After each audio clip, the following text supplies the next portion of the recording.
Punjab one TV ਦੇਖ ਰਹੇ ਸਾਰੇ ਦਰਸ਼ਕਾਂ ਦਾ ਮੈਂ ਮੇਘਾ ਪ੍ਰੋਗਰਾਮ ਆਰੋਗ ਜੀਵਨ ਦੇ ਵਿੱਚ ਸਵਾਗਤ ਕਰਦੀ ਹਾਂ। ਕਹਿੰਦੇ ਜੈਸਾ ਖਾਏ ਅੰਨ ਵੈਸਾ ਹੋਏ ਮਨ। ਇਸ ਲਈ ਬਹੁਤ ਜ਼ਰੂਰੀ ਹੈ ਕਿ ਅਸੀਂ ਜੋ ਖਾ ਰਹੇ ਹਾਂ ਉਹਦੇ ਤੇ ਪੂਰੀ ਨਜ਼ਰ ਰੱਖੀਏ, ਬੈਲੈਂਸ ਡਾਈਟ ਲਈਏ ਤਾਂ ਕਿ ਆਪਣੇ ਆਪ ਨੂੰ ਤੰਦਰੁਸਤ ਰੱਖ ਸਕੀਏ। ਪਰ ਬੈਲੈਂਸ ਡਾਈਟ ਬਾਰੇ ਪਤਾ ਹੋਣਾ ਬਹੁਤ ਜ਼ਰੂਰੀ ਹੈ।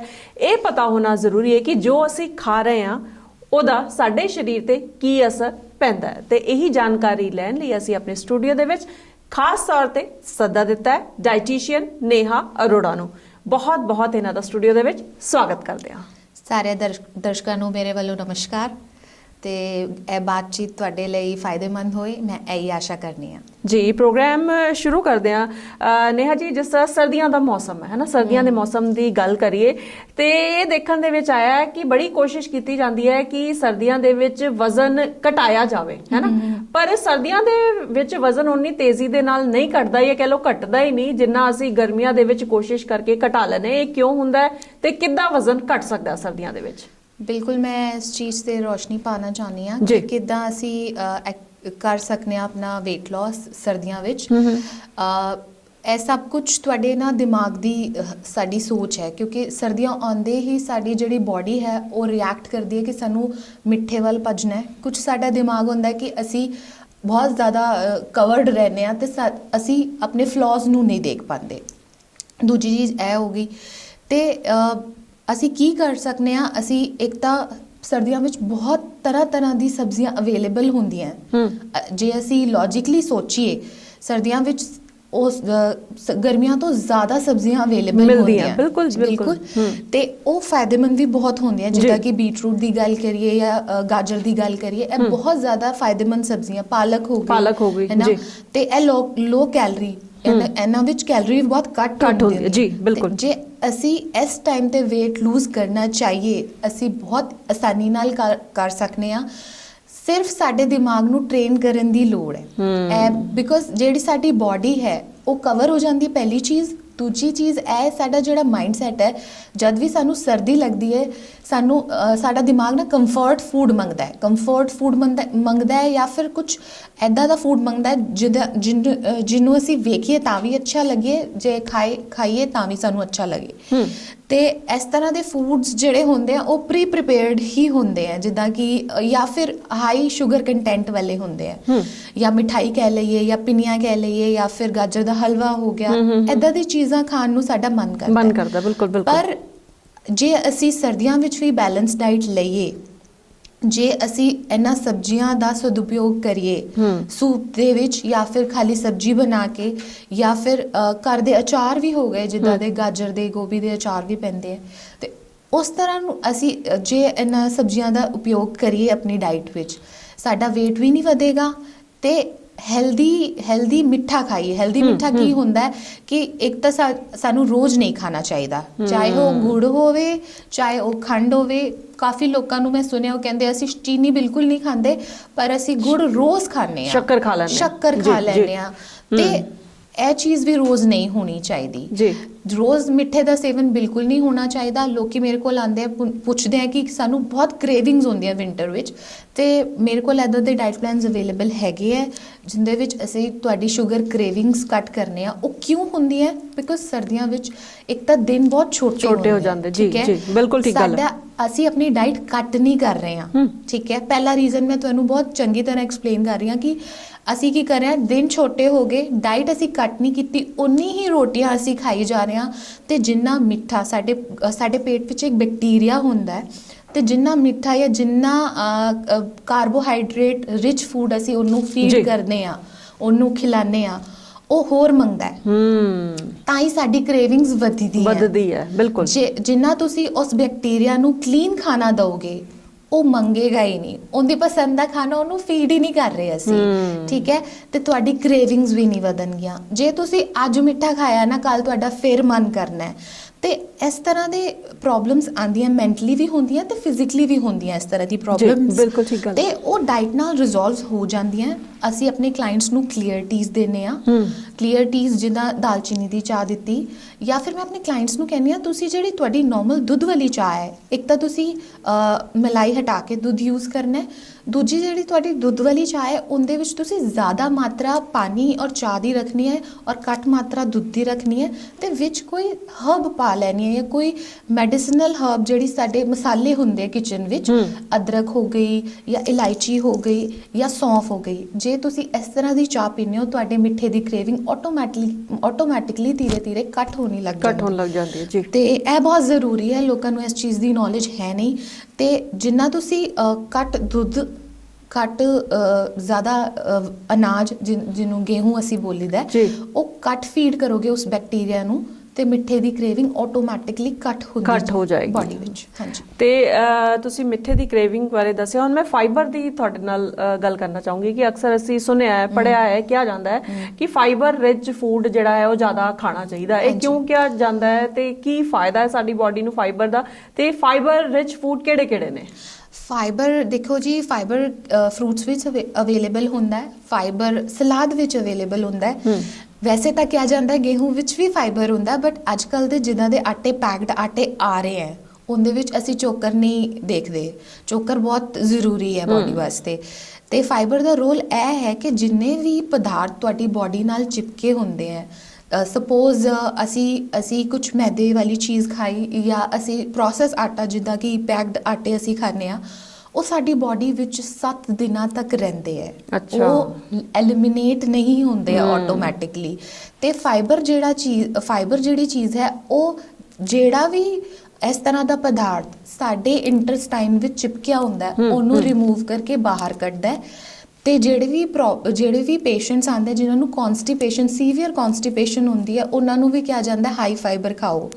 ਤੇ ਹਾਈ ਫਾਈਬਰ ਤਾਂ ਕਰਕੇ ਕਿਹਾ ਜਾਂਦਾ ਹੈ ਕਿ ਤੁਹਾਡਾ ਪੇਟ ਕਲੀਅਰ ਹੋਏਗਾ ਤਾਂ ਹੀ weight loss ਹੋਗਾ, ਤਾਂ ਹੀ ਤੁਹਾਡੀ ਬਾਡੀ ਦੇ ਜਿਹੜੇ ਵਿਸ਼ੈਲੇ ਪਦਾਰਥ ਨੇ ਉਹ ਐਲੀਮੀਨੇਟ ਹੋਣਗੇ। ਬਿਨਾਂ ਫਾਈਬਰ ਦੇ ਇਹ ਚੀਜ਼ ਨਹੀਂ ਹੋ ਸਕਦੀ। ਤੇ ਮੈਂ ਕਹਾਂਗੀ ਫਾਈਬਰ ਨਹੀਂ, but it is a cleansing agent for your body, ਤੇ ਤੁਹਾਡੀ ਬਾਡੀ ਵਾਸਤੇ ਬਹੁਤ ਜ਼ਰੂਰੀ ਹੈ, ਬਟ ਉਹ ਵੀ ਸਹੀ ਮਾਤਰਾ ਵਿੱਚ। ਇਹ ਨਹੀਂ ਕਿ ਓਵਰ ਫਾਈਬਰ ਖਾਣ ਨਾਲ ਵੀ ਲੋਕਾਂ ਨੂੰ ਹਾਰਮ ਵੀ ਹੋਏ ਹੈ। ਲੋਕਾਂ ਨੂੰ ਬਹੁਤ ਜਲਦੀ ਵਾਸ਼ਰੂਮ ਜਾਣਾ ਪੈ ਜਾਂਦਾ ਹੈ, ਜਾਂ ਫਿਰ ਲੋਕਾਂ ਨੂੰ ਜਿਹੜੇ ਇੰਪੋਰਟੈਂਟ ਮਿਨਰਲਸ ਹੁੰਦੇ ਆ ਬਾਡੀ ਦੇ ਉਹ ਐਲੀਮੀਨੇਟ ਹੋ ਜਾਂਦੇ। ਕਈ ਲੋਕ ਕੀ ਕਰਦੇ ਹੈ, ਸਿਰਫ ਫਾਈਬਰ ਖਾਂਦੇ ਹੈ, ਉਹ ਬੈਲੈਂਸ ਡਾਈਟ ਨਹੀਂ ਖਾਂਦੇ ਹੈ, ਉਹ ਪ੍ਰੋਟੀਨ ਨਹੀਂ ਲੈ ਰਹੇ ਹੈ, ਉਹ ਸਿਰਫ ਹਾਈ ਫਾਈਬਰ ਸੋਚ ਕੇ, ਹਾਈ ਫਾਈਬਰ ਡਾਈਟ ਸੁਣ ਕੇ ਉਹ ਤਿੰਨੋਂ ਟਾਈਮ ਸਲਾਦ ਉਹ ਨਹੀਂ ਮਾਪ ਸਕਦੇ ਕਿ ਕਿੰਨੀ ਕੁਆਂਟੀਟੀ ਪ੍ਰੋਟੀਨ ਦੀ ਚਾਹੀਦੀ ਹੈ ਤੇ ਕਿੰਨੀ ਕਾਰਬਸ ਦੀ ਚਾਹੀਦੀ ਹੈ ਤੇ ਕਿੰਨੀ ਮਿਨਰਲਸ ਦੀ ਚਾਹੀਦੀ ਹੈ। ਤੇ ਤਾਂ ਕਰਕੇ ਤੁਹਾਨੂੰ ਇੱਕ ਨਿਊਟ੍ਰੀਸ਼ਨਿਸਟ ਦੀ ਲੋੜ ਪੈਂਦੀ ਹੈ। ਬਿਲਕੁਲ। ਤੇ ਪ੍ਰੋਟੀਨ ਦੀ ਗੱਲ ਕਰੀਏ ਤੇ ਪ੍ਰੋਟੀਨ ਰਿਚ ਫੂਡ ਕਿਹੜਾ ਹੈ ਤੇ ਕਿਹਨਾਂ ਨੂੰ ਜ਼ਿਆਦਾ ਪ੍ਰੋਟੀਨ ਜਿਹੜੀ ਲੈਣਾ ਚਾਹੀਦਾ ਹੈ? ਕਿਉਂਕਿ ਅਕਸਰ ਇਹ ਸੁਣਨ ਦੇ ਵਿੱਚ ਆਇਆ ਕਿ ਜਿਹੜੇ ਜਿਮ ਦੇ ਵਿੱਚ ਵਰਕਆਊਟ ਜ਼ਿਆਦਾ ਕਰਦੇ ਨੇ ਉਹਨਾਂ ਨੂੰ ਪ੍ਰੋਟੀਨ ਰਿਚ ਡਾਈਟ ਲੈਣੀ ਚਾਹੀਦੀ ਹੈ। ਬਾਡੀ ਬਿਲਡਰਸ ਜਿਹੜੇ ਉਹ ਪ੍ਰੋਟੀਨ ਰਿਚ ਡਾਈਟ ਜ਼ਿਆਦਾ ਲੈਂਦੇ ਨੇ। ਬਿਲਕੁਲ ਬਿਕਾਜ਼ ਉਹਨਾਂ ਨੂੰ ਲੀਨ ਮਸਲ ਬਿਲਡ ਕਰਨੇ ਹੁੰਦੇ ਆ। ਬਾਡੀ ਬਿਲਡਰਸ ਨੂੰ ਉਹਨਾਂ ਨੂੰ ਲੋਡ ਵੀ ਜ਼ਿਆਦਾ ਪੈਂਦੀ ਹੈ। ਤੇ ਪਹਿਲਾ ਸੁਜੈਸ਼ਨ ਮੈਂ ਇਹੀ ਦਵਾਂਗੀ, ਜਿੰਨੇ ਵੀ ਅੱਜ ਕੱਲ੍ਹ ਬਹੁਤ ਟ੍ਰੈਂਡ ਹੈ ਹਾਈ ਪ੍ਰੋਟੀਨ ਸੁਣ ਕੇ ਅਸੀਂ ਬਹੁਤ ਜ਼ਿਆਦਾ ਫੋਲੋ ਕਰਨ ਲੱਗ ਜਾਂਦੇ ਹਾਂ ਇਸ ਚੀਜ਼ ਨੂੰ। ਸਾਡੀ ਬਾਡੀ ਦੇ ਅਕੋਰਡਿੰਗ ਪਰ ਕੇਜੀ ਪਰ ਗ੍ਰਾਮ ਸਾਨੂੰ ਚਾਹੀਦਾ ਹੁੰਦਾ ਹੈ। ਸਪੋਜ਼ 60 kg weight ਹੈ ਤੇ 60 ਗ੍ਰਾਮ ਆਫ ਪ੍ਰੋਟੀਨ ਨੀਡਡ ਹੈ ਬਾਡੀ ਵਾਸਤੇ। ਬਟ ਜਿਹੜਾ ਬੰਦਾ ਜ਼ਿਆਦਾ ਮਿਹਨਤ ਨਾ ਕਰਦਾ ਹੋਏ ਉਹ 55 ਗ੍ਰਾਮਸ ਵਿੱਚ ਵੀ ਕੰਮ ਚੱਲ ਸਕਦਾ ਹੈ। ਉਹਨਾਂ ਨੂੰ ਐਦਾਂ ਨਹੀਂ ਹੈ ਕਿ 60 ਚਾਹੀਦਾ ਹੀ ਚਾਹੀਦਾ ਹੈ। ਬਟ ਜਿੱਦਾਂ ਤੁਹਾਡੀ ਕੰਮ ਕਰਨ ਦੀ ਜਿਹੜੀ ਸ਼ਮਤਾ ਜ਼ਿਆਦਾ ਹੈ, ਬਲ ਪ੍ਰਯੋਗ ਜ਼ਿਆਦਾ ਹੈ, ਤਾਂ ਤੁਸੀਂ ਜ਼ਿਆਦਾ ਲੈ ਸਕਦੇ ਹੋ। ਤੇ ਸਪੈਸ਼ਲੀ ਜਿਹੜੇ ਬਾਡੀ ਬਿਲਡਰਸ ਨੇ ਉਹਨਾਂ ਨੂੰ ਲੀਨ ਮਸਲ ਚਾਹੀਦੇ ਹੁੰਦੇ ਹੈ ਤੇ ਉਹ ਮਸਲ ਜਨਰੇਟ ਕਰਨ ਵਾਸਤੇ ਉਹ ਐਕਸਟਰਾ ਪ੍ਰੋਟੀਨ ਲੈਂਦੇ ਆ। ਬਟ ਕਈਆਂ ਨੂੰ ਵੇਖਿਆ ਗਿਆ ਕਿ ਬਾਅਦ ਵਿੱਚ ਬਾਡੀ ਬਿਲਡਰਾਂ ਨੂੰ ਵੀ ਪ੍ਰੋਬਲਮਸ ਆਈਆਂ ਨੇ। ਤੇ ਹਰ ਚੀਜ਼ ਦੇ ਦੋ ਪਹਿਲੂ ਹੈ ਕਿ ਕਿੱਦਾਂ ਲੈਣੀ ਚਾਹੀਦੀ ਹੈ, ਕਿੰਨੀ ਲੈਣੀ ਚਾਹੀਦੀ ਹੈ। ਬਾਰ-ਬਾਰ ਇਹੀ ਕਹਿਣਾ ਚਾਹੁੰਦੀ ਹਾਂ ਕਿ ਕਿੰਨੀ ਕੁਆਂਟੀਟੀ ਵਿੱਚ ਲੈਣੀ ਚਾਹੀਦੀ ਹੈ ਜਾਂ ਕਦ ਤੱਕ ਲੈਣੀ ਚਾਹੀਦੀ ਹੈ। ਕਈ ਪੇਸ਼ੈਂਟਸ ਹੁੰਦੇ ਆ ਜਿਹੜੇ ਸੈਲਫ ਡਾਈਟਿੰਗ ਕਰਦੇ, ਕਈ ਲੋਕ ਹੁੰਦੇ ਆ ਜਿਹੜੇ ਸੈਲਫ ਡਾਈਟਿੰਗ ਵਿੱਚ ਬਿਲੀਵ ਕਰਦੇ ਆ, ਉਹ ਨਾਲ ਪ੍ਰੋਟੀਨ ਐਡ ਕਰ ਲੈਂਦੇ ਆ ਆਪਣੇ ਆਪ ਹੀ। ਕੋਈ ਵੀ ਗਏ ਮਾਰਕੀਟ 'ਚ ਪ੍ਰੋਟੀਨ ਐਡ ਕਰ ਲਿੱਤਾ, ਠੀਕ ਹੈ। ਪਹਿਲੀ ਚੀਜ਼ ਇਹ ਹੋਣੀ ਚਾਹੀਦੀ ਹੈ ਕਿ ਜਿੱਦਾਂ ਨੈਚੁਰਲ ਸੋਰਸਿਸ ਆਫ ਪ੍ਰੋਟੀਨ ਤੁਸੀਂ ਪੁੱਛਿਆ ਕਿਹੜੇ ਹੈ, ਤੇ ਮੈਂ ਬੋਲਾਂ ਕਿ ਦਾਲ ਹੈ, ਬੇਸਨ ਹੈ ਸਾਡੇ ਕੋਲ, ਵੈਜੀਟੇਰੀਅਨਸ ਵਾਸਤੇ ਦੱਸ ਰਹੀ ਹਾਂ। ਜੀ। ਤੇ ਜ਼ਰੂਰੀ ਨਹੀਂ ਕਿ ਤੁਸੀਂ ਇੱਕ ਤਰ੍ਹਾਂ ਦੀ ਪ੍ਰੋਬਲਮ ਤਾਂ ਆਉਂਦੀ ਹੈ ਜਦ ਇੱਕ ਤਰ੍ਹਾਂ ਦੀ ਦਾਲ ਖਾਈ ਜਾਂਦੀ ਹੈ। ਅਲੱਗ-ਅਲੱਗ ਤਰ੍ਹਾਂ ਦੀ ਦਾਲ ਵਿੱਚ ਅਲੱਗ-ਅਲੱਗ ਤਰ੍ਹਾਂ ਦਾ ਪ੍ਰੋਟੀਨ ਹੈ ਤੇ ਉਹ ਤੁਸੀਂ ਲੈਣਾ ਚਾਹੀਦਾ ਹੈ। ਪਲੱਸ ਸੋਰਸ ਆਫ ਪ੍ਰੋਟੀਨ ਸਾਡੇ ਵੈਜੀਟੇਬਲਸ ਵੀ ਹੈ, ਬੀਨਸ ਹੋ ਗਏ, ਮਟਰ ਹੋ ਗਏ, ਉਹਨਾਂ ਵਿੱਚ ਵੀ ਪ੍ਰੋਟੀਨ ਹੈ। ਫਿਰ ਪਨੀਰ ਹੋ ਗਿਆ ਤੇ ਨੌਨ ਵੈਜ ਵਿੱਚ ਤਾਂ ਸਭ ਜਾਣਦੇ ਆ, ਦੁੱਧ ਵੀ ਹੋ ਗਿਆ। ਨੌਨ ਵੈਜ ਵਿੱਚ ਸਾਡਾ ਚਿਕਨ ਹੋ ਗਿਆ, ਐਗਸ ਹੋ ਗਏ। ਬਟ ਉਹੀ ਚੀਜ਼ ਹੈ ਕਿ ਕਿੰਨੀ ਕੁਆਂਟੀਟੀ ਵਿੱਚ ਲੈਣਾ ਹੈ। ਕਈ ਲੋਕ ਨਾ ਓਵਰ ਪ੍ਰੋਟੀਨ ਲੈ ਲੈਂਦੇ ਆ ਤੇ ਉਹਨਾਂ ਨੂੰ ਯੂਰਿਕ ਐਸਿਡ ਵੱਧ ਜਾਂਦਾ ਹੈ ਵਾਈਲ ਲੂਜ਼ਿੰਗ weight ਆਲਸੋ। ਤੇ ਇਹ ਵੀ ਚੀਜ਼ ਸਹੀ ਨਹੀਂ ਹੈ।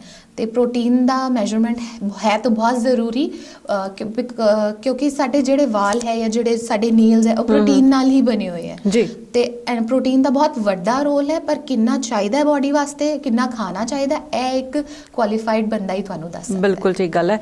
ਜੇ ਅੱਜ ਕੱਲ ਦੇ ਸਮੇਂ ਦੀ ਗੱਲ ਕਰੀਏ, ਅਸੀਂ ਦੇਖਦੇ ਹਾਂ ਕਿ ਕਰੋਨਾ ਮਹਾਮਾਰੀ ਦੇ ਨਾਲ ਪੂਰਾ ਵਿਸ਼ਵ ਜਿਹੜਾ ਹੈ ਉਹ ਲੜ ਰਿਹਾ ਤੇ ਇਸ ਵੇਲੇ ਲੋੜ ਹੈ ਆਪਣੀ ਇਮਿਊਨਿਟੀ ਨੂੰ ਸਟਰੋਂਗ ਰੱਖਣ ਦੀ।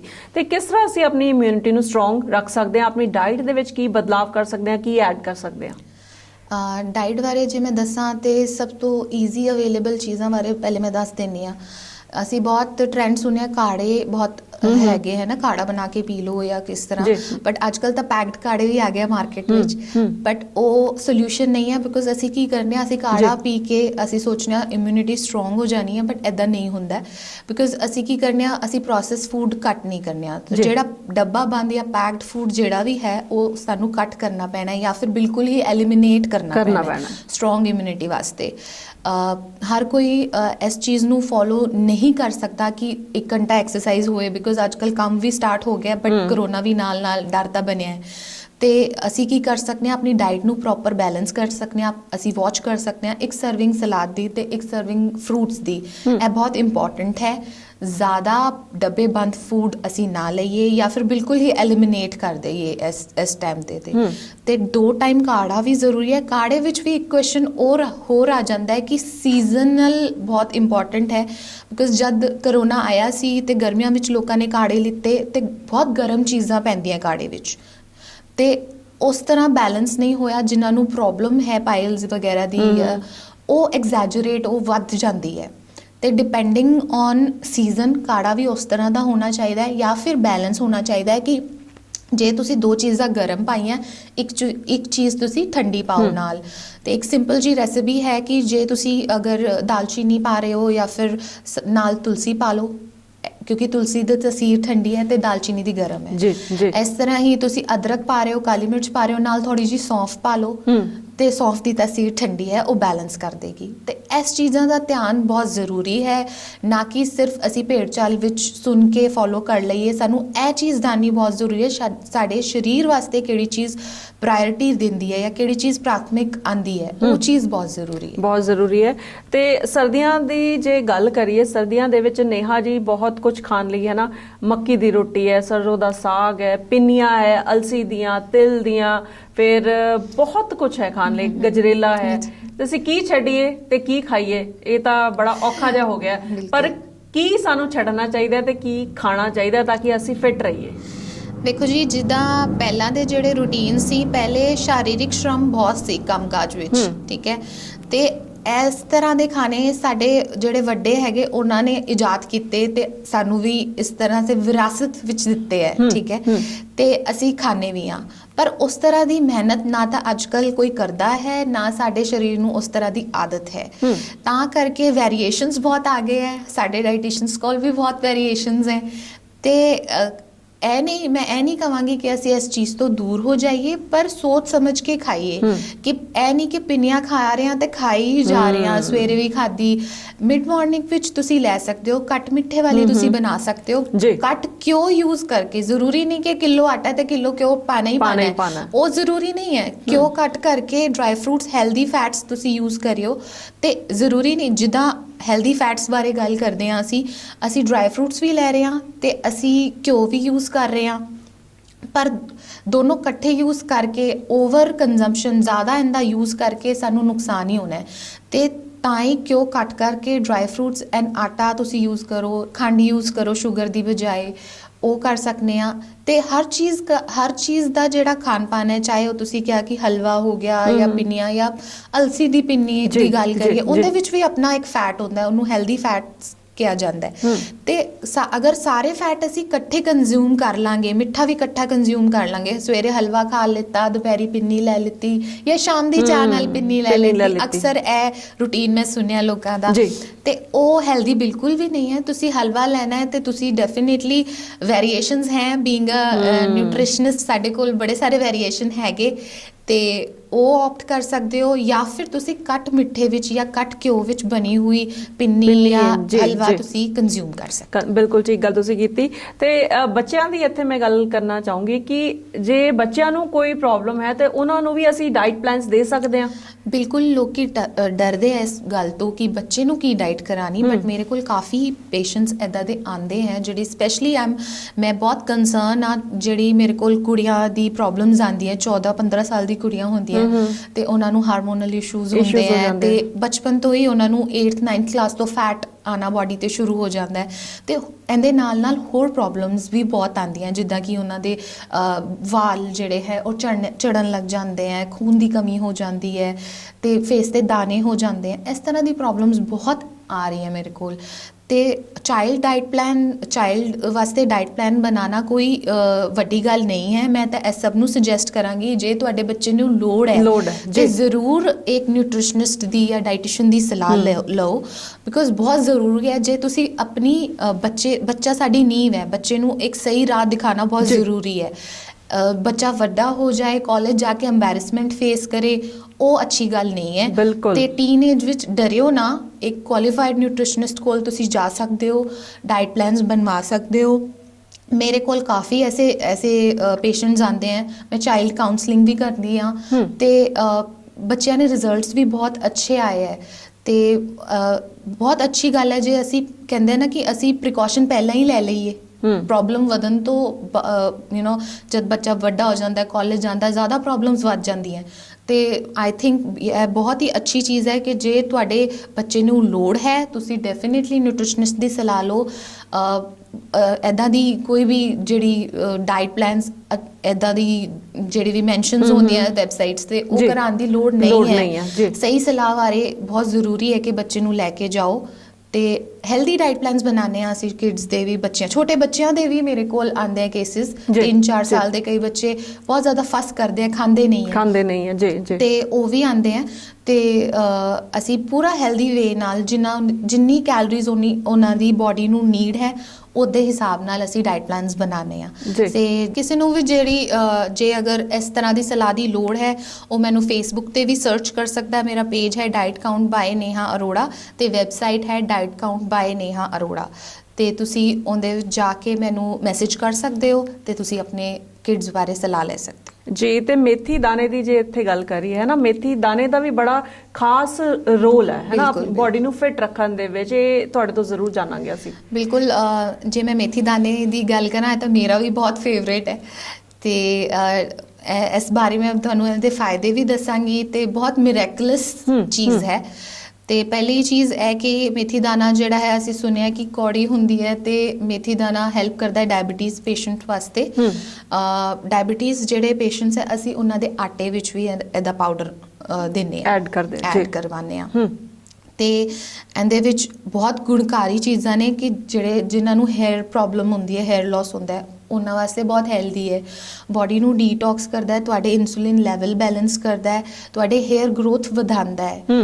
ਠੀਕ ਹੈ, ਜਿਹੜੇ ਵਾਲ ਆਲਰੇਡੀ ਵਾਈਟ ਹੋ ਗਏ, ਉਹਨਾਂ ਨੂੰ ਕੋਈ ਬਲੈਕ ਨਹੀਂ ਕਰ ਸਕਦਾ, ਬਟ ਫਿਰ ਵੀ ਜਿਹੜੇ ਨਏ ਉਗਣਗੇ ਉਹ ਬਲੈਕ ਉਗਣਗੇ ਜੇ ਤੁਸੀਂ ਸਹੀ ਤਰੀਕੇ ਨਾਲ ਮੇਥੀ ਦਾਣੇ ਦਾ ਯੂਜ਼ ਕਰੋ।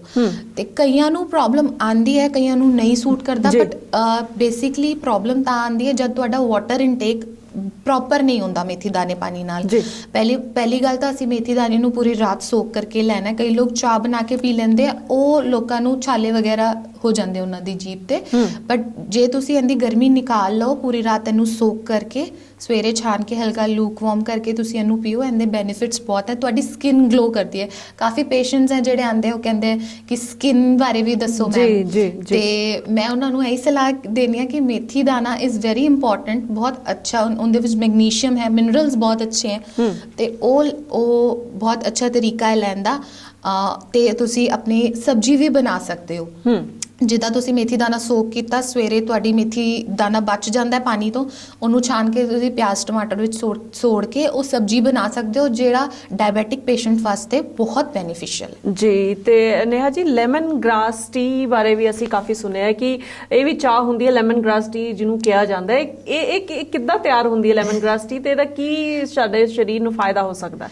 ਲੈਮਨ ਗ੍ਰਾਸ ਟੀ ਜਿਹੜੀ ਹੁੰਦੀ ਹੈ, ਤੁਸੀਂ ਵੇਖਿਆ ਹੋਗਾ, ਸੁਣਿਆ ਵੀ ਹੋਏਗਾ, ਜਿਹੜੇ ਸਪਾਜ਼ ਹੁੰਦੇ ਹੈ ਜਾਂ ਤੁਸੀਂ ਸੁਣਿਆ ਹੋਗਾ ਐਸੈਂਸ਼ੀਅਲ ਆਇਲਸ ਜਿੱਦਾਂ ਵਿਕਦੇ ਹੈ ਨਾ, ਘਰ ਵਿੱਚ ਵੀ ਆਪਾਂ ਡੈਕੋਰੇਟਿਵ ਵਿੱਚ ਯੂਜ਼ ਕਰੀਦਾ, ਕੈਂਡਲਸ ਵੀ ਆਉਂਦੀਆਂ ਲੈਮਨ ਗ੍ਰਾਸ ਦੀਆਂ, ਤੇ ਇਹਦਾ ਜਿਹੜਾ ਇਫੈਕਟ ਹੁੰਦਾ ਬੜਾ ਕਾਮਿੰਗ ਇਫੈਕਟ ਹੁੰਦਾ ਬੋਡੀ ਤੇ ਵੀ ਤੇ ਮਾਈਂਡ ਤੇ ਵੀ, ਤੇ ਫਲੇਵਰ ਵਾਸਤੇ ਵੀ ਬਹੁਤ ਹੀ ਅੱਛੀ ਚੀਜ਼ ਹੈ। ਤੇ ਇਹਨੂੰ ਡਿਫਰੈਂਟ ਤਰੀਕੇ ਨਾਲ ਡਿਫਰੈਂਟ ਤਰ੍ਹਾਂ ਦੇ ਪੇਸ਼ੈਂਟਸ ਤੇ ਯੂਜ਼ ਕੀਤਾ ਜਾਂਦਾ ਹੈ, ਜਿੱਦਾਂ ਕਿ ਜਿਨ੍ਹਾਂ ਨੂੰ ਮੈਂਟਲ ਪ੍ਰੋਬਲਮ ਹੈ, ਸਲੀਪ ਦੀ ਪ੍ਰੋਬਲਮ ਹੈ, ਇਨਸੋਮਨੀਆ ਜਿਹਨੂੰ ਕਹਿੰਦੇ ਆ ਅਸੀਂ, ਤੇ ਕਾਮਿੰਗ ਇਫੈਕਟ ਹੁੰਦਾ, ਤੇ ਉਹਨਾਂ ਨੂੰ ਰਾਤ ਨੂੰ ਲੈਣੀ ਚਾਹੀਦੀ ਹੈ ਟੀ, ਹਲਕਾ ਜਿਹਾ ਸ਼ਹਿਦ ਪਾ ਕੇ। ਜਿਹੜੇ weight loss ਤੇ ਆ ਉਹ ਸ਼ਹਿਦ ਨਹੀਂ ਪਾਣਗੇ, ਉਹ ਪੂਰਾ ਇਹਨੂੰ ਥੋੜਾ ਜਿਹਾ ਕੁੱਟ ਕੇ ਬੋਇਲਿੰਗ ਵਾਟਰ ਵਿੱਚ ਪਾ ਕੇ ਹਲਕੀ ਜਿਹੀ ਅਦਰਕ ਪਾ ਕੇ ਨਾਲ ਇਹ ਲੈ ਸਕਦੇ ਹੈ। ਤੇ ਨਾਰਮਲੀ ਜਿੱਦਾਂ ਲੋਕ ਇੰਜੋਏ ਕਰਨਾ ਚਾਹੁੰਦੇ, ਕਈ ਲੋਕਾਂ ਨੂੰ ਸ਼ੌਕ ਹੁੰਦਾ ਕਲੀਅਰ ਟੀਜ਼ ਦਾ, ਤੇ ਉਹ ਹਲਕੀ ਜੀ ਇਹਦੇ ਵਿੱਚ ਲੈਮਨ ਤੇ ਹਲਕਾ ਜਿਹਾ ਗੁੜ ਪਾ ਕੇ ਉਹ ਲੈ ਸਕਦੇ ਆ। ਤੇ ਨੇਹਾ ਜੀ, ਗੱਲ ਮੈਂ ਇਹ ਕਰਾਂਗੀ, ਕਈ ਵਾਰੀ ਨਾ ਈਟਿੰਗ ਡਿਸਆਰਡਰ ਕਈ ਲੋਕਾਂ ਨੂੰ ਹੋ ਜਾਂਦਾ ਹੈ, ਜਿੰਨਾ ਮਰਜ਼ੀ ਖਾ ਲੋ, ਲੱਗਦਾ ਹੈ ਕਿ ਭੁੱਖੀ ਲੱਗੀ ਹੋਈ ਹੈ ਕਿ ਹਲੇ ਹੋਰ ਖਾਣਾ ਸਾਨੂੰ ਚਾਹੀਦਾ ਹੈ, ਤੇ ਕਈ ਵਾਰੀ ਥੋੜਾ ਜਿਹਾ ਖਾ ਕੇ ਹੀ ਲੱਗਦਾ ਹੈ ਕਿ ਨਹੀਂ ਹੁਣ ਗੁੰਜਾਇਸ਼ ਨਹੀਂ ਹੈ, ਹੁਣ ਅਸੀਂ ਨਹੀਂ ਖਾ ਸਕਦੇ। ਤੇ ਇਹ ਈਟਿੰਗ ਡਿਸਆਰਡਰ ਜਿਹੜਾ ਹੈ, ਇਹਨੂੰ ਅਸੀਂ ਕਿੱਦਾਂ ਠੀਕ ਕਰ ਸਕਦੇ ਹਾਂ? ਈਟਿੰਗ ਡਿਸਆਰਡਰਸ ਤਾਂ ਹੁੰਦੇ ਆ ਜਦ ਤੁਹਾਡਾ ਪੈਟਰਨ ਆਫ ਬੋਡੀ, ਤੁਹਾਡੇ ਸਰੀਰ ਦਾ ਪੈਟਰਨ ਤੇ ਤੁਹਾਡੇ ਕੰਮ ਦਾ ਪੈਟਰਨ ਨਹੀਂ ਮੈਚ ਕਰ ਰਿਹਾ।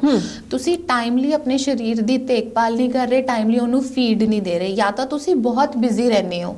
ਸਪੋਜ਼ ਤੁਸੀਂ ਸਵੇਰੇ ਉੱਠੇ, ਤੁਸੀਂ ਨਾਸ਼ਤਾ ਨਹੀਂ ਕੀਤਾ, ਤੁਸੀਂ ਫਟਾਫਟ ਇੱਕ ਚਾਹ ਲਿੱਤੀ ਜਾਂ ਦੁੱਧ ਲਿੱਤਾ, ਤੁਸੀਂ ਕੰਮ ਤੇ ਭੱਜ ਕੇ ਵਾਪਸ ਆਏ ਤੇ ਤੁਹਾਨੂੰ ਬਹੁਤ ਭੁੱਖ ਲੱਗੀ ਹੋਈ ਹੈ, ਤੇ ਤੁਸੀਂ ਜੋ ਹੱਥ ਆਇਆ ਉਹ ਖਾ ਲਿੱਤਾ। ਦੈਟ ਮੀਨਸ ਉਹ ਹੈ ਕਿ ਤੁਸੀਂ ਆਪਣੀ ਬੋਡੀ ਨੂੰ ਪਰੇਸ਼ਾਨ ਕਰ ਰਹੇ ਹੋ। ਇੱਕ ਚੀਜ਼ ਇਹ ਹੈ, ਇੱਕ ਚੀਜ਼ ਇਹ ਹੈ ਕਿ ਤੁਸੀਂ ਬਹੁਤ ਖਾਈ ਜਾ ਰਹੇ ਹੋ, ਤੁਹਾਡਾ ਪੈਟਰਨ ਹੀ ਹੈ ਕਿ ਤੁਸੀਂ ਖਾਣਾ ਹੈ ਔਰ ਜੰਕ ਹੀ ਖਾਣਾ ਹੈ। ਖਾਣਾ ਜਿਹੜਾ ਹੈ ਨਾ, ਖਾਣੇ ਤੋਂ ਡਰਨਾ ਨਹੀਂ ਚਾਹੀਦਾ, ਬਟ ਕਿਸ ਤਰੀਕੇ ਦਾ ਖਾਣਾ ਹੈ ਉਸ ਚੀਜ਼ ਤੋਂ ਡਰਨਾ ਚਾਹੀਦਾ, ਉਸ ਚੀਜ਼ ਨੂੰ ਦੇਖਣਾ ਚਾਹੀਦਾ ਹੈ। ਤੁਸੀਂ ਗਲਤ ਹੀ ਖਾਏ ਜਾ ਰਹੇ ਹੋ। ਕੀ ਹੈ ਕਿ ਖਾਣੇ ਦਾ ਟਾਈਮ ਤਾਂ ਤੁਹਾਡਾ ਠੀਕ ਹੈ, ਪਰ ਤੁਸੀਂ ਆਰਡਰ ਕੀ ਕੀਤਾ, ਬਾਹਰੋਂ ਕੁਝ ਪੈਕਡ ਆਰਡਰ ਕੀਤਾ ਜਾਂ ਫਿਰ ਬੈਲੈਂਸ ਡਾਈਟ ਨਹੀਂ ਲਿੱਤੀ। ਤੇ ਜਿੱਦਾਂ ਨਿਊਟ੍ਰੀਸ਼ਨ ਦਾ ਰੋਲ ਬਹੁਤ ਇੰਪੋਰਟੈਂਟ ਹੈ ਸਾਡੇ ਸਰੀਰ ਵਾਸਤੇ, ਤੇ ਤਾਂ ਹੀ ਮੈਂ ਕਹਿੰਦੀ ਹਾਂ ਕਿ ਟਾਈਮ ਟੂ ਟਾਈਮ ਖਾਣਾ ਚਾਹੀਦਾ ਹੈ, ਬਟ ਕੀ ਖਾਣਾ ਚਾਹੀਦਾ ਇਹ ਜ਼ਰੂਰ ਧਿਆਨ ਰੱਖਣਾ ਚਾਹੀਦਾ ਹੈ। ਤੇ ਐਦਾਂ ਨਹੀਂ ਕਿ ਤੁਸੀਂ ਪੂਰਾ ਦਿਨ ਕੁਝ ਨਹੀਂ ਖਾਦਾ ਤੇ ਸ਼ਾਮੀ ਬਹੁਤ ਜ਼ਿਆਦਾ ਖਾ ਲਿੱਤਾ, ਜਾਂ ਫਿਰ ਤੁਸੀਂ ਜਦ ਵੀ ਖਾ ਰਹੇ ਹੋ ਤੁਸੀਂ ਜੰਕ ਹੀ ਆਰਡਰ ਕਰੀ ਜਾ ਰਹੇ ਹੋ। ਉਹ ਚੀਜ਼ ਦਾ ਧਿਆਨ ਰੱਖਣਾ ਬਹੁਤ ਜ਼ਰੂਰੀ ਹੈ ਜੀ। ਤੇ ਜੇ ਮੈਂ ਹੁਣ ਟੀਨੇਜਰਸ ਕੁੜੀਆਂ ਦੀ ਗੱਲ ਕਰਾਂ, ਹੈ ਨਾ, ਪੀਰੀਅਡਸ ਦੇ ਟਾਈਮ ਉਹਨਾਂ ਨੂੰ ਕਿਸ ਤਰ੍ਹਾਂ ਦੀ ਡਾਈਟ ਜਿਹੜੀ ਹੈ ਉਹ ਲੈਣੀ ਚਾਹੀਦੀ ਹੈ? ਦੇਖੋ ਜੀ, ਮੈਂ ਜਿੰਨੇ ਵੀ ਪੇਸ਼ੈਂਟਸ ਆਉਂਦੇ ਆ, ਸਭ ਤੋਂ ਪਹਿਲਾਂ ਮੈਂ ਹਮੇਸ਼ਾ ਉਹਨਾਂ ਨੂੰ ਇਹੀ ਬੋਲਨੀ ਆ ਕਿ ਪਲੀਜ਼ ਇਸ ਚੀਜ਼ ਦਾ ਧਿਆਨ ਰੱਖੋ, ਜਿਸ ਟਾਈਮ ਵਿੱਚ ਵੀ ਤੁਹਾਡੇ ਪੀਰੀਅਡਸ ਹੈ ਤੁਹਾਨੂੰ ਮੈਨੂੰ ਇਨਫੋਰਮ ਕਰੋ ਜਾਂ ਮੈਨੂੰ ਡੇਟ ਦੱਸੋ, ਮੈਂ ਤੁਹਾਡੀ ਡਾਈਟ ਉਸ ਤਰੀਕੇ ਨਾਲ ਪਲਾਨ ਕਰਾਂਗੀ। ਕਈ ਲੋਕ ਕੀ ਕਹਿੰਦੇ ਆ, ਕਈ ਲੋਕ ਜਦ ਪੀਰੀਅਡਸ ਆਉਂਦੇ ਆ ਬਿਲਕੁਲ ਮੋਬਿਲਿਟੀ ਬੰਦ ਕਰ ਦਿੰਦੇ ਆ ਆਪਣੀ, ਤੇ ਡਾਈਟ ਪਲਾਨ ਬਾਰੇ ਵੀ ਨਹੀਂ ਸੋਚਦੇ। ਉਹ ਉਸ ਟਾਈਮ ਤੇ ਨਾ ਕਾਫੀ ਮੈਂ ਵੇਖਿਆ ਕੁੜੀਆਂ ਨੂੰ ਕ੍ਰੇਵਿੰਗਸ ਹੁੰਦੀ ਹੈ ਮਿੱਠਾ ਖਾਣ ਦੀ ਜਾਂ ਚਟਪਟਾ ਖਾਣ ਦੀ, ਤੇ ਉਹ ਚੀਜ਼ ਬਹੁਤ ਹਾਰਮਫੁਲ ਹੈ।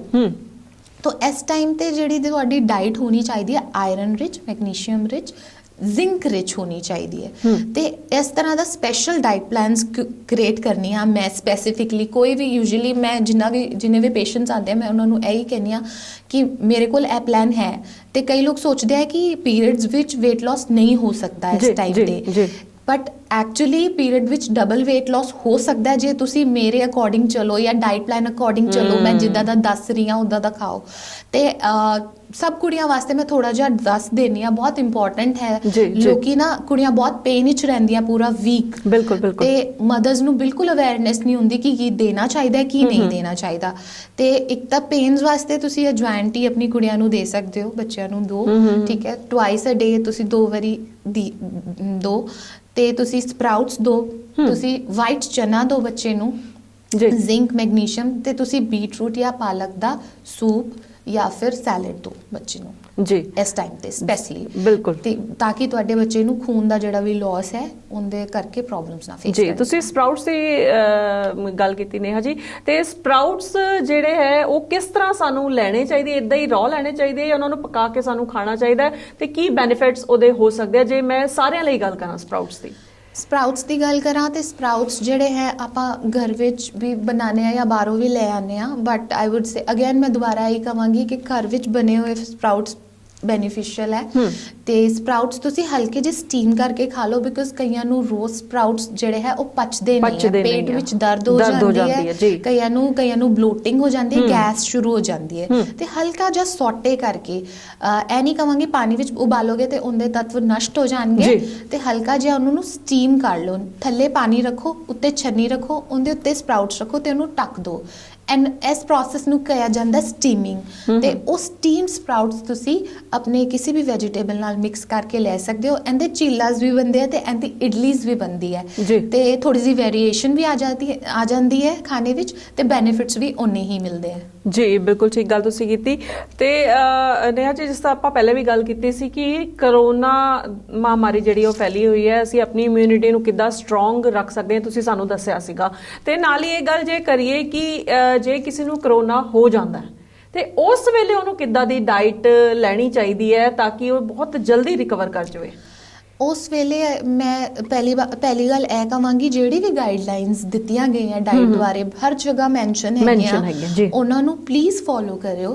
ਤੇ ਦੂਜੀ ਚੀਜ਼ ਜਿਹੜਾ ਅਗੇਨ ਕਾੜਾ ਬਹੁਤ ਜ਼ਰੂਰੀ ਹੈ, ਤੇ ਲਿਕੁਇਡ ਡਾਈਟ ਬਹੁਤ ਜ਼ਰੂਰੀ ਹੈ ਇਹਦੇ ਵਿੱਚ। ਤੇ ਜ਼ਿਆਦਾ ਵੀ ਅਸੀਂ ਫੀਡ ਨਹੀਂ ਕਰ ਸਕਦੇ ਪੇਸ਼ੈਂਟ ਨੂੰ, ਟਾਈਮ ਟੂ ਟਾਈਮ ਖਾਣਾ ਬਹੁਤ ਜ਼ਰੂਰੀ ਹੈ। ਜਿਹੜੀ ਪਹਿਲੀ ਗੱਲ ਹੈ ਨਾ ਉਹ ਹੈ ਟਾਈਮ ਟੂ ਟਾਈਮ ਖਾਣਾ। ਇਹਦੇ ਵਿੱਚ ਪੇਸ਼ੈਂਟ ਨੂੰ ਥੋੜਾ ਘੱਟ ਖਾਣਾ ਦਈਏ, ਪਰ ਅਸੀਂ ਟਾਈਮ ਟੂ ਟਾਈਮ ਖਾਣਾ ਦਈਏ। ਟਾਈਮ ਦਾ ਬਹੁਤ ਧਿਆਨ ਰੱਖਣਾ ਚਾਹੀਦਾ ਇਸ ਟਾਈਮ ਤੇ ਸਿਟਰਸ ਫਰੂਟਸ ਕਿਹਾ ਜਾਂਦਾ ਦੇਣ ਵਾਸਤੇ, ਪਰ 4 ਵਜੇ ਤੋਂ ਬਾਅਦ ਬਿਲਕੁਲ ਸੁਜੈਸਟੇਬਲ ਨਹੀਂ ਹੈ, ਬਿਕਾਜ਼ ਖੱਟੇ ਫਲ ਜਿਹੜੇ ਵੀ ਹੁੰਦੇ ਹੈ ਸਪੈਸ਼ਲੀ ਸਰਦੀਆਂ ਵਿੱਚ ਤੇ ਉਹ ਮਿਊਕਸ ਕ੍ਰੀਏਟ ਕਰਦੇ ਆ, ਉਹ ਕਫ ਕ੍ਰੀਏਟ ਕਰਦੇ ਆ, ਜਿਹੜਾ ਕਿ ਅਗੇਨ ਕਰੋਨਾ ਦੀ ਕੰਡੀਸ਼ਨ ਵਿੱਚ ਹਾਰਮਫੁਲ ਹੈਗਾ। ਤੇ ਇਹ ਚੀਜ਼ ਨਹੀਂ ਹੋਣੀ ਚਾਹੀਦੀ। ਮੈਂ ਹਮੇਸ਼ਾ ਸਰਦੀਆਂ ਵਿੱਚ ਇੱਕ ਟਾਈਮ ਦੱਸਣੀ ਆ ਕਿ 12-1 ਵਜੇ ਤੋਂ ਪਹਿਲੇ ਖੱਟੇ ਫਰੂਟਸ ਦਾ ਸੇਵਨ, ਜੋ ਕਿ ਹੈ ਵੀ ਬਹੁਤ ਜ਼ਰੂਰੀ ਸਕਿਨ ਵਾਸਤੇ ਤੇ ਇਮਿਊਨਿਟੀ ਵਾਸਤੇ, ਵਿਟਾਮਿਨ ਸੀ ਬਹੁਤ ਜ਼ਰੂਰੀ ਹੈ, ਪਰ 12-1 ਵਜੇ ਤੋਂ ਪਹਿਲੇ ਲੈ ਲਿੱਤਾ ਜਾਵੇ ਸਰਦੀਆਂ ਵਿੱਚ ਜੇ ਧੁੱਪ ਨਹੀਂ ਨਿਕਲੀ ਹੈ, ਜਾਂ ਫਿਰ 4 ਵਜੇ ਤੋਂ ਪਹਿਲੇ ਲੈ ਲਿੱਤਾ ਜਾਵੇ। ਰਾਤੀ ਤੇ ਸ਼ਾਮ ਦੇ ਟਾਈਮ ਤੇ ਇਸ ਤਰ੍ਹਾਂ ਦੀ ਚੀਜ਼ਾਂ ਦਾ ਸੇਵਨ ਘੱਟ ਕਰ ਦੇਣਾ ਚਾਹੀਦਾ, ਜਾਂ ਫਿਰ ਬਿਲਕੁਲ ਨਹੀਂ ਕਰਨਾ ਚਾਹੀਦਾ। ਬਿਲਕੁਲ ਠੀਕ ਗੱਲ ਹੈ। ਤੇ ਇਮਿਊਨਿਟੀ ਨੂੰ ਸਟਰੋਂਗ ਰੱਖਣ ਲਈ ਜੇ ਗਲੂਕੋਜ਼ ਦੀ ਗੱਲ ਕਰੀਏ ਤੇ ਗਲੂਕੋਜ਼ ਇੰਪੋਰਟੈਂਟ ਹੈ? ਨਹੀਂ, ਆਪਾਂ ਸਾਡੇ ਖਾਣੇ ਵਿੱਚ ਵੀ ਇਹ ਚੀਜ਼ਾਂ ਆਲਰੇਡੀ ਹੁੰਦੀਆਂ, ਰੋਟੀ ਵਿੱਚ ਹੁੰਦੀਆਂ, ਤੇ ਸਾਡੇ ਫਰੂਟਸ ਵਿੱਚ ਹੁੰਦੀਆਂ, ਸਾਡੇ ਰਾਈਸ ਵਿੱਚ ਇਹ ਚੀਜ਼ ਅਵੇਲੇਬਲ ਹੈ। ਆਊਟਰ ਗਲੂਕੋਜ਼ ਦੀ ਕੋਈ ਜ਼ਰੂਰਤ ਨਹੀਂ, ਜਿਹੜੇ ਪੈਕਡ ਚੀਜ਼ਾਂ ਆਉਂਦੀਆਂ ਉਹਨਾਂ ਚੀਜ਼ਾਂ ਦੀ ਕੋਈ ਜ਼ਰੂਰਤ ਨਹੀਂ ਜੀ। ਬਿਲਕੁਲ ਠੀਕ ਗੱਲ ਤੁਸੀਂ ਕੀਤੀ। ਤੁਸੀਂ ਨੇਹਾ ਜੀ ਪੰਜਾਬ 1 ਟੀਵੀ ਦੇ ਸਟੂਡੀਓ ਦੇ ਵਿੱਚ ਆਏ, ਤੁਸੀਂ ਡਾਈਟ ਬਾਰੇ ਬਹੁਤ ਖਾਸ ਗੱਲਾਂ ਸਾਡੇ ਪੰਜਾਬ 1 ਟੀਵੀ ਦੇ ਦਰਸ਼ਕਾਂ ਨੂੰ ਦੱਸੀਆਂ। ਤੁਹਾਡਾ ਬਹੁਤ ਸ਼ੁਕਰੀਆ।